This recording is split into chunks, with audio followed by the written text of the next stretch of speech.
So recently, the mainstream media has given a lot of attention to mental health problems, and it has done this in at least two ways. Firstly, it's spoken about mental health problems, and it has also given exposure to famous people who have been through mental problems, who have had them, who currently have them. And thanks to this, it could be said that the media, the mainstream media, has played an important role in increasing the awareness of mental health problems and to change the image. Because if someone who's a successful athlete or an actor or an actress comes out, and let's say these are, especially when it comes to an actor or an actress who has played strong roles, or if a sports star is quite successful and is seen as someone who is strong and capable, if these people come out and say that they've had problems or they have them, and it can help to redefine how a lot of people perceive mental problems. Because if these people have got it, then it must be normal, must be part of life. So lots of people, because of this, have been able to change how they view mental health problems. So this is a good thing. However, although the mainstream media has played a key role here in redefining how lots of people perceive mental and emotional health, it has also plays a role in people, or it can play a role in people actually having inner problems as well. And this is because the media likes to focus on things that are not working, likes to focus on things that are fear-based, so likes to give lots of attention to all the problems in the world.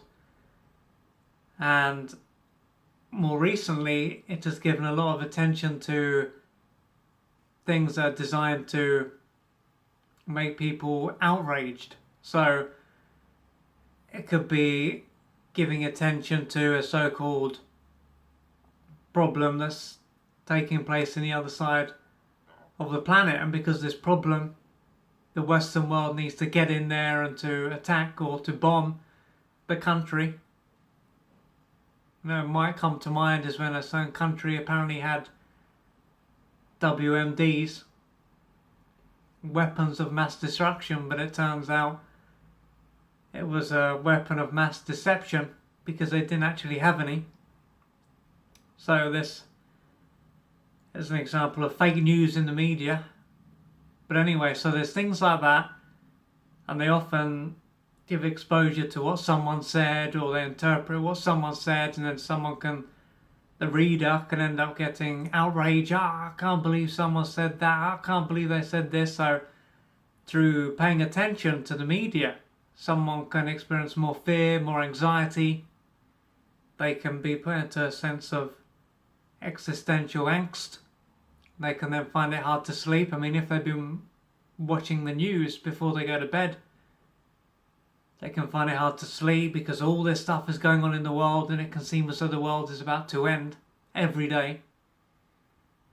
And another thing as well, through paying attention to the media, someone can end up feeling responsible for so much.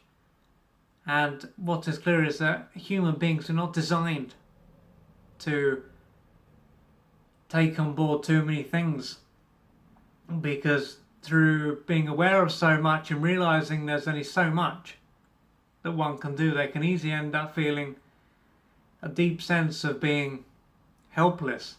So there's all these problems, and what can they do? So instead of focusing on the things in their own world that they can change, they think, I can't do anything. So they can end up feeling overwhelmed. So although the media has played an important role here, it's also clear to see they're in a way part of the problem as to why people are so many people are not in a good way because of all this trauma every day in the media. So if someone cares about their own mental and emotional health, perhaps they might need to cut down,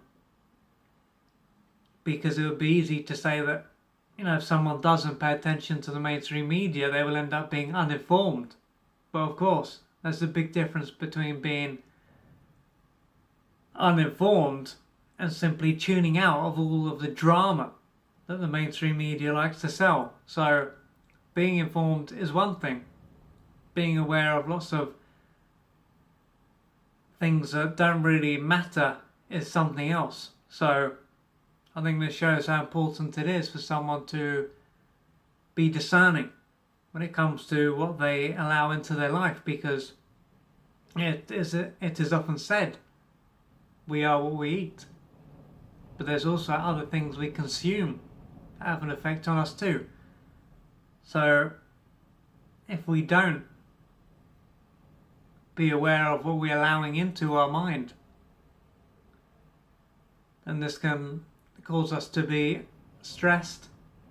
And again, if someone can't do anything about something